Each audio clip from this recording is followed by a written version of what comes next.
Join as we learn together Chumash Chitas for Friday Parshas Vaeira, chapter 8, verse 19.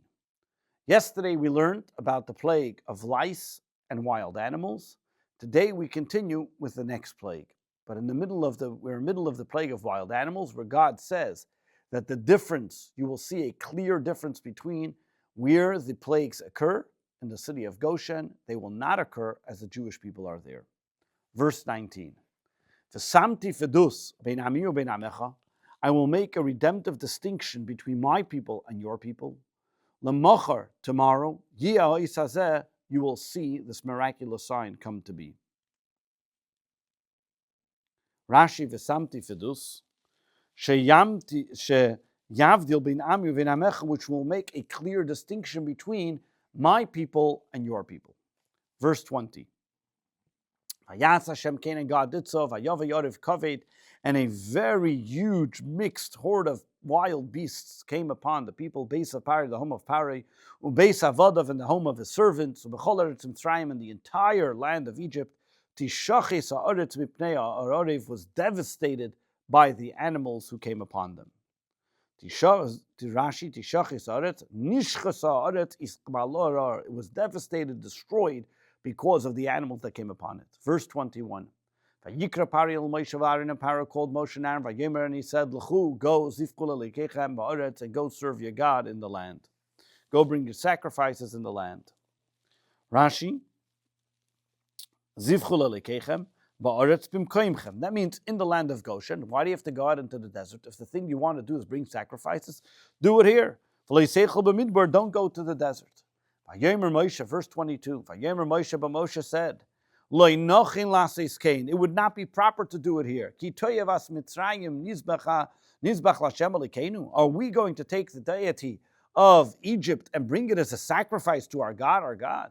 Hey, nizbach toyevas Mitzrayim. If we will to go and sacrifice the deity of Egypt, leineim, in front of their eyes, v'lo yiskelunu, they will not stone us. You think we're crazy to be able to bring your God, your thing in front of them?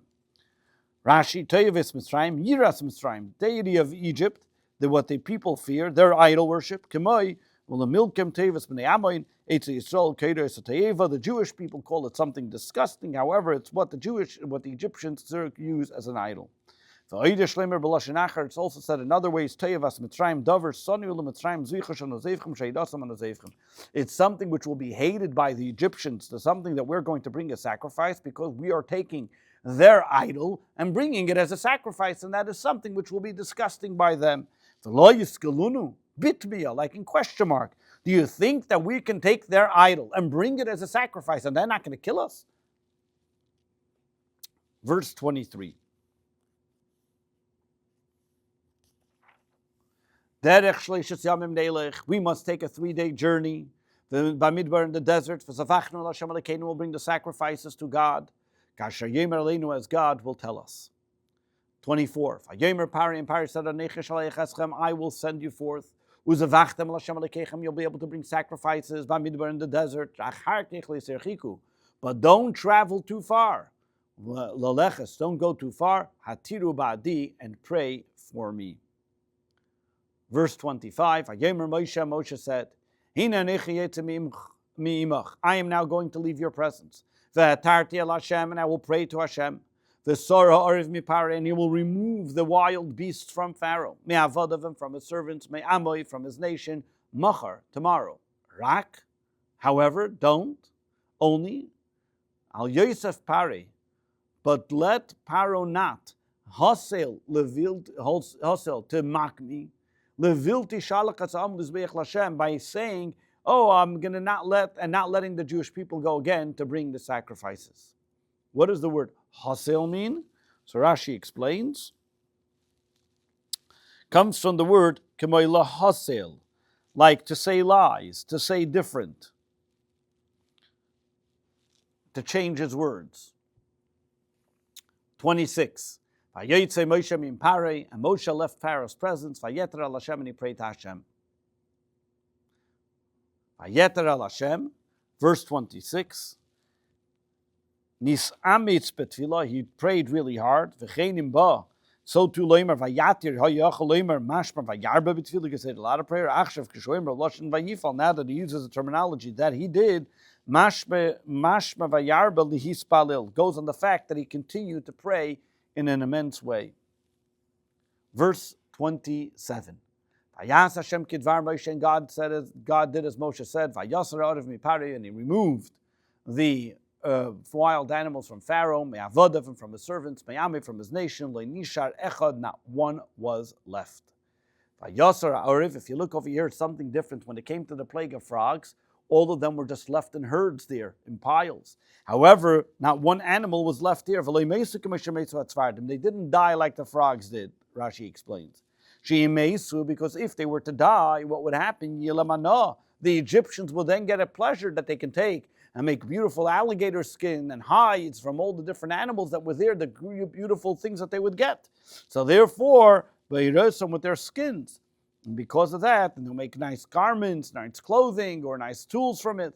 So therefore, they all left, so they should not be able to get any pleasure from it. Verse 28, but this time as well as Pharaoh's heart was hardened. Also this time, and he did not send forth the people. Rashi, what does this mean also at this time? Even though Pharaoh said clearly, I will send you out, like him after Chosa, he did not keep to his promise. Chapter 9, verse 1, we now continue with the fifth plague. Vayomer Hashem al Moshe, and God said to Moshe, Boil Pari, come to Pari, if you depart to love, and you will tell him, so said the God of the Hebrews, Shalach Hasami, send my nation, Vayavduni, and they should send, and they should serve me. Verse 2, because if you refuse to send them, and you continue to detain them. Rashi, verse 2, holding on to it, detaining, not allowing to let go. Verse 3, God will then be directed against your livestock. Gasher basada, that's in the field, basusim, the horses, bachamoirim, and the donkeys, bagmalim, and the camels, babokar, and the cattle, batzoin, and the sheep. Dever kovid miyoid, a very serious epidemic. Verse 3, Rashi, Hina Yad Hashem Hoya. What is the word Hoya? Lashon Hoiva, will be pronounced, will be directed.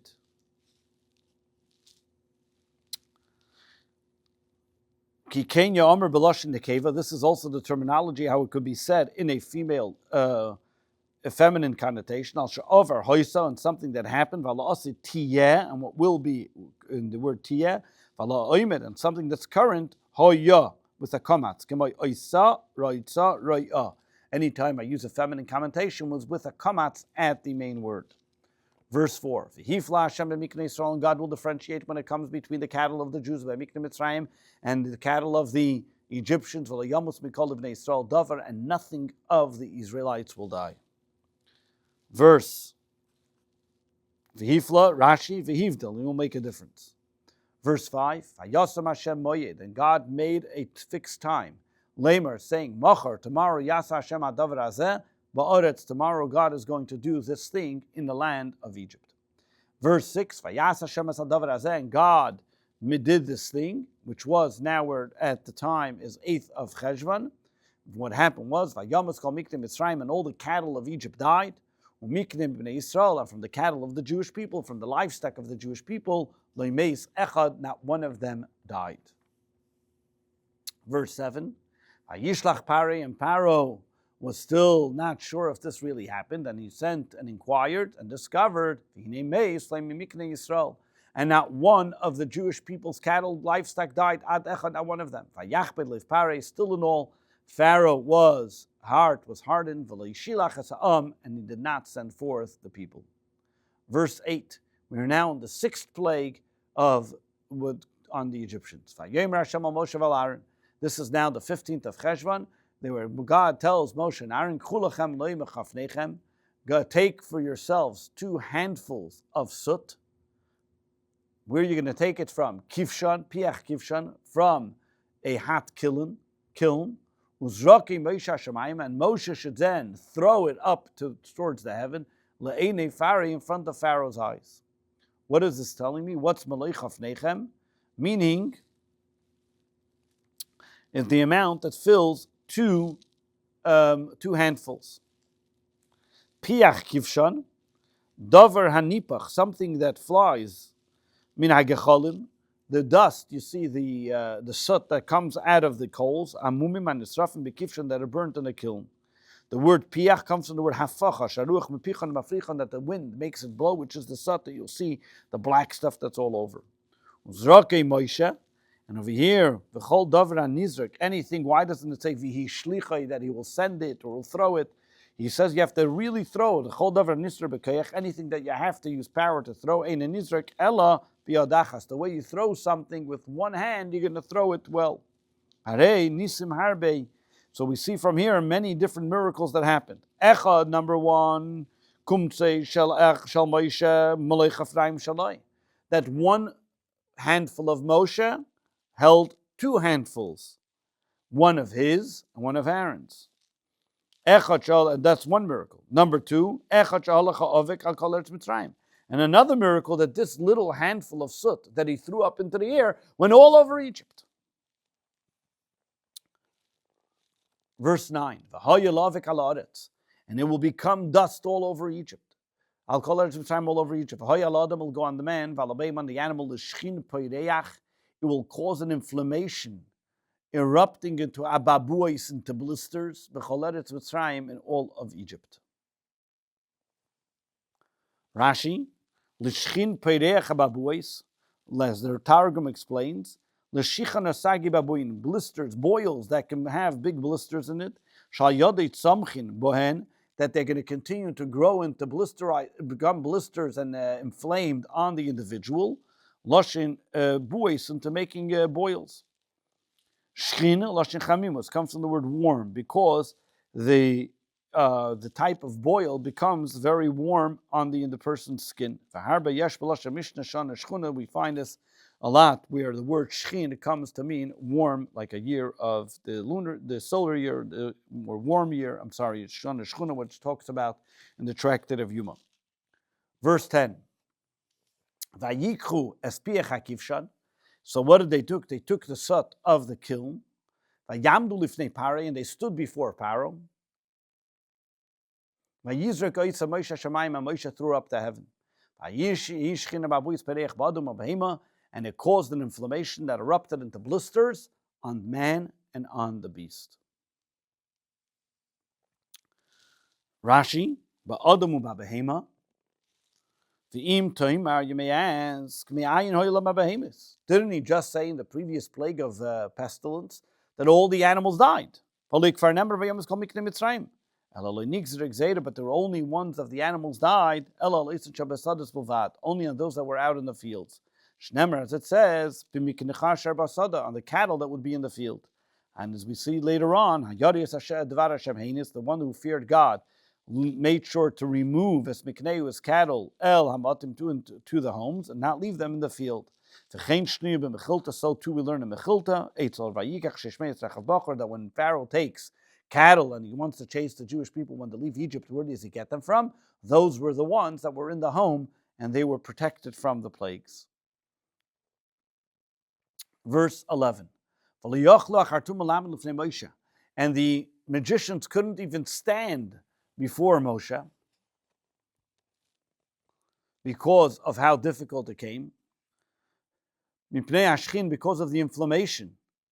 Because the inflammation attacked the Egyptians and all the people and all of Egypt. And therefore, they were no longer able to try or to expose Moshe as a magician, that they themselves were affected by it. That means even after they acknowledged that the lice was from God, still and all they tried in other ways to see if they can make and copy all the plagues that happened.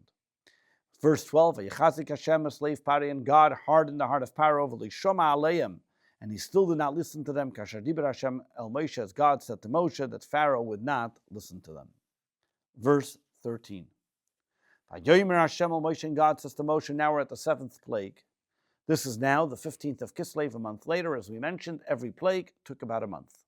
God says to Moshe, wake up early in the morning, and stand in front of Pharaoh. And you will tell him, so said God, the king of the Hebrews, Send my nation, so they shall serve me. Verse 14. Ki b'pam azois. For this time now, ani shelech es kol ma'gevisai, I will send all my other plagues together, el lipcha, to your heart, against your very heart, vavadecha, and to your servants, vamecha, and your nation, badvur teda, so you will know, ki ein kamoini b'kol ha'aretz, that there's nobody like me in the entire land. What does it mean, all my plagues? So Rashi explains, Lamadnu mikan, we learn from here, shemakas,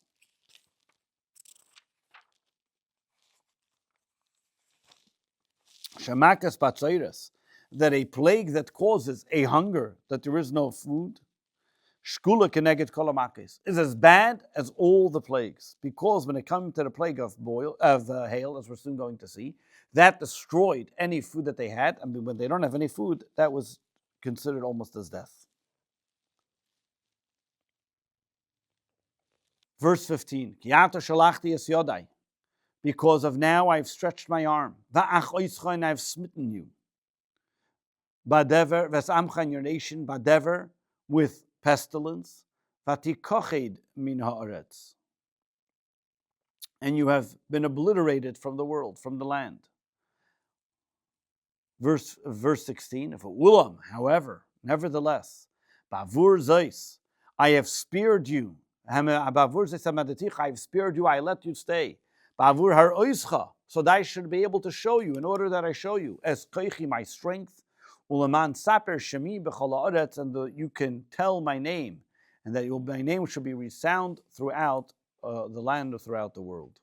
Let's see, Rashi, what is God telling? What is telling Pharaoh? Ki ata shalachti es yadi, ki ilu ratzisi, because if I would like, I could have killed you, like I killed all the every animals of yours. When I had my hand amongst your cattle, when there was pestilence. Shalachtia, I sent my hand, I could have killed you and your family. Ima behemoths, with the animals. Vatikochi da'aretz, aver labavur zeisameditecha. Meaning, the world would have been obliterated. Everything that you had would have been gone. You would have been gone as well. But because I wanted you to see the great miracles, I let you stay. As we see again, the idea over here of the plagues was not just to punish the Egyptians, but to transform the Jewish people and see that the greatness of Hashem. This concludes the 6th Torah reading of Parshas Vaeira.